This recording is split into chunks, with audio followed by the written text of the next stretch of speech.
On y va pour le second projet, on va créer des spoilers, comme ça, qui permettent de cacher du texte ou une image.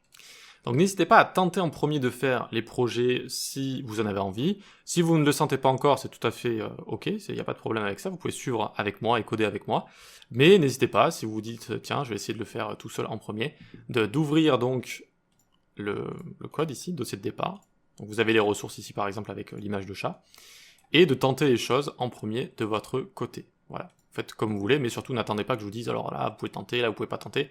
Faites, amusez-vous, tentez des choses justement, et à chaque fois, même peut-être cherchez à rajouter des choses, par exemple le projet qu'on vient de faire juste ici, vous pouvez rajouter des boutons, vous pouvez rajouter des fonctionnalités, vous pouvez changer le style, enfin, soyez curieux à chaque fois, c'est ça qui est important, soyez curieux, tentez des choses, et ça va améliorer votre apprentissage. Alors, coder des spoilers, on y va. Alors là, on va voir qu'il n'y a pas trop de JS, mais que ça peut être également utile. Les premiers spoilers, on va les faire en CSS, et les spoilers juste ici, on va les faire en JS.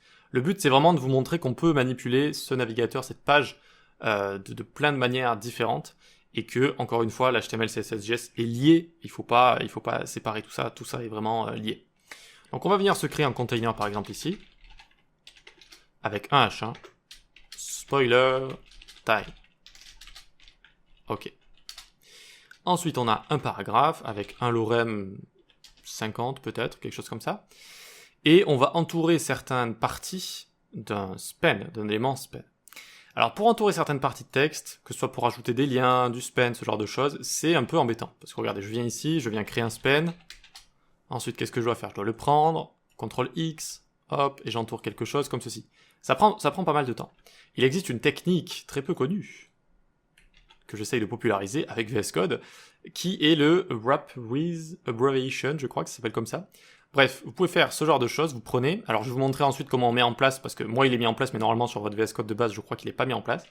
Donc vous sélectionnez en fait une partie, là j'ai mis le raccourci à Alt-M, donc Alt-M, pour moi ça fonctionne, et là je rentre, vous voyez, une abbreviation, donc je fais span par exemple, et j'appuie sur Entrée, et voilà, ça m'a permis d'entourer tout ça. Maintenant j'ai envie d'entourer tout ça d'un lien, hop, je mets juste un A comme ça, et voilà, ça a tout entouré directement.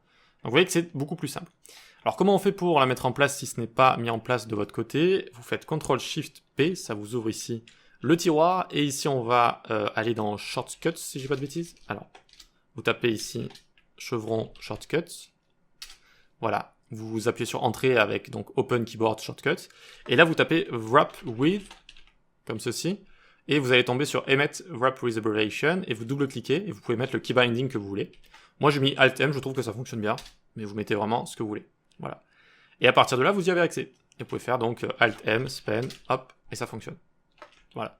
J'avais fait une vidéo YouTube dessus pour aller encore plus en détail dans des raccourcis si vous le souhaitez, mais là on va rester sur ça. Ok, donc à partir de là, vous prenez le texte que vous voulez, puis vous mettez un petit Alt-M, span, hop, et vous voyez que ça a créé le span comme ça.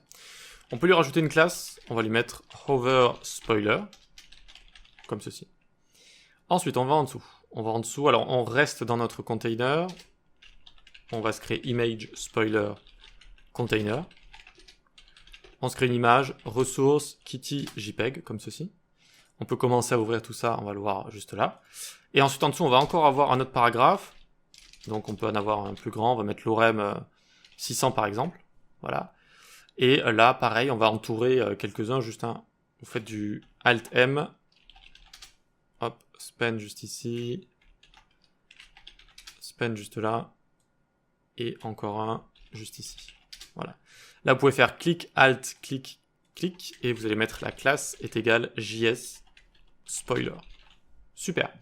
Alors maintenant qu'on a ça, on va se faire le style de base juste ici. Donc on a ce simple reset. Notre container, c'est très habituel d'avoir un container avec une max width, par exemple 900 pixels. On va ensuite centrer le tout avec margin 0 auto. Et du padding avec 75 en haut, 10 pixels à gauche et à droite, 125 en bas. Donc qu'est-ce que c'est que ce container et pourquoi je vous dis que c'est courant? Bien, c'est très courant dans le web de centrer comme ça son contenu. Donc en web design et donc ensuite quand on l'intègre en HTML, CSS, JS, vous voyez que ça centre le contenu. Donc la max width, de base en fait c'est un élément, le container qui prend toute la longueur de gauche à droite, vu que c'est un élément bloc. Et on peut lui dire non, non, non, au max tu prends juste 900. Et donc s'il prend juste 900, ça va créer une marge automatique. Et à partir de là, vous pouvez dire que cette marge est automatique des deux côtés, donc ça va la partager à gauche et à droite. et ça va centrer votre contenu. Voilà, donc on vient ici, on peut continuer. Notre H1, on lui met un font weight de 900 par exemple, font size de 42 pixels et margin bottom de 25 pixels. Voilà, donc là c'est juste notre H1. Ensuite, les paragraphes vont prendre font size 18 pixels et une color de 111 comme ceci. Voilà. Et on peut déjà commencer à avoir le hover spoiler. Donc là, ça va être juste du CSS, mais je vous le montre aussi parce que comme ça, c'est toujours ça de prix. Hein. Des petites techniques comme ça à droite à gauche. Donc ici, background color, on va mettre 111 comme ceci. Mais quand on met 111, eh bien on peut toujours les sélectionner comme ça. Et on voit toujours la couleur également. Donc on va mettre color transparent, cursor pointer, et user select none. User select none empêche de sélectionner. Donc regardez, maintenant j'essaye, ça fonctionne plus. Je peux plus sélectionner ça. Vous voyez? Et donc maintenant, quand je vais survoler mes éléments, BG color transparent, eh bien ça vient ici mettre une couleur 111 et user select auto comme ça. Donc attention, hop, vous voyez que ça me permet à la fois de sélectionner et en plus de révéler tout ça en fait. Voilà donc en pur CSS comment on peut arriver à faire ce genre de choses. On peut également y arriver, donc on peut se mettre des petits commentaires. Donc pur CSS. Ici on va mettre image spoiler. Donc on va faire image spoiler container. Juste ici. Alors est-ce qu'on l'a bien mis en place? Ouais. Donc ça va être notre div ici, vous voyez, image spoiler container. Image spoiler container. Donc on va mettre de la marge, 25 pixels, 0,50. Donc 25 en haut, 0 à gauche à droite, 50 en bas. Border radius, 5 pixels pour arrondir les angles. Cursor pointer. Overflow hidden, comme ceci. Et display inline block. Je vais vous expliquer tout ce qu'il y a au-dessus juste après. Pour l'instant, on termine. On va appliquer un filtre sur l'image avec filter. Filter, ça va prendre blur. Blur, ça veut dire flou. Donc je vais mettre 15 pixels de flou. Vous voyez que ça passe en flou comme ça. Et ensuite, j'ai plus qu'à dire image spoiler container quand je te hover, alors ton image va filter blur 0 pixel. Attention, hop, on voit que ça fonctionne également. Alors ça fonctionne bien, on est content, c'est pas mal. Et donc on a mis overflow hidden ici parce que sinon, ça va dépasser, en fait le flou va dépasser du cadre comme ça. D'accord, du cadre de l'élément, du cadre de notre div. L'image va flouter et ça va overflow. Et là on dit en fait, bah, tout ce qui est overflow, je te cache. Tous tes enfants qui dépassent de toi-même, de ce container-là, vont être cachés. Donc même le flou qui va dépasser, vous voyez, va être caché et ça fait des différences beaucoup plus nettes ici. Vous voyez que ça cut, c'est très sharp là ici, c'est beaucoup mieux. Voilà, tout simplement. Ok, ensuite j'avais mis display inline block ici. Je crois que c'était pourquoi ça... Si je l'ai mis là, c'est que j'ai dû le faire pour quelque chose. Néanmoins, je vous avoue que je ne me souviens plus exactement de pourquoi j'avais fait ça. Si je le mets en commentaire ici, qu'est-ce qui se passe? Je vois qu'il y a quelque chose qui a l'air de bouger un peu, non? Oui, on va voir, je fais ça comme ça, je fais ça comme ça. Ça fait ça comme ça. Je me souviens plus, mais parfois je code des choses et je me souviens plus de pourquoi je les avais rajoutées. Ça peut être une erreur, hein, ça peut être une erreur, mais ça m'étonnerait. Ça m'étonnerait de...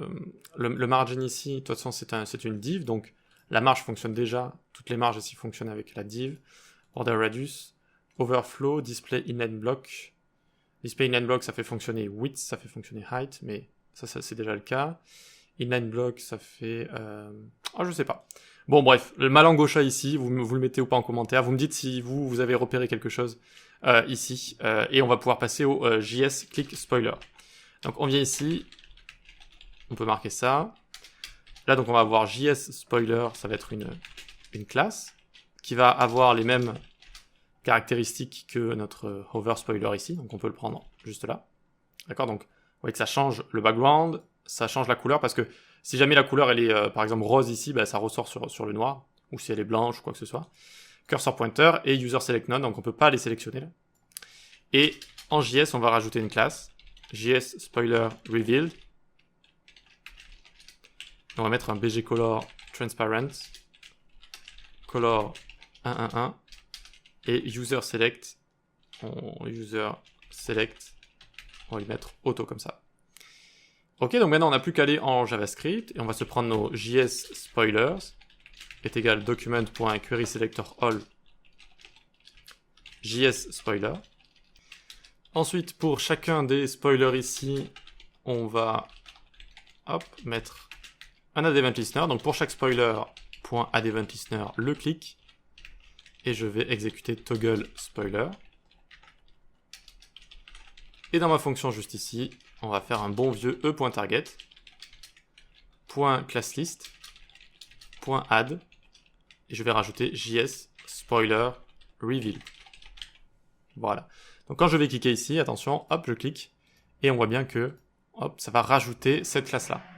Donc on voit que ça fonctionne, et on voit que c'est le clic ici qui fonctionne. Donc les limitations du CSS, c'est que on a des sortes d'événements, entre guillemets, avec les pseudo-classes comme hover, mais il n'y en a pas énormément.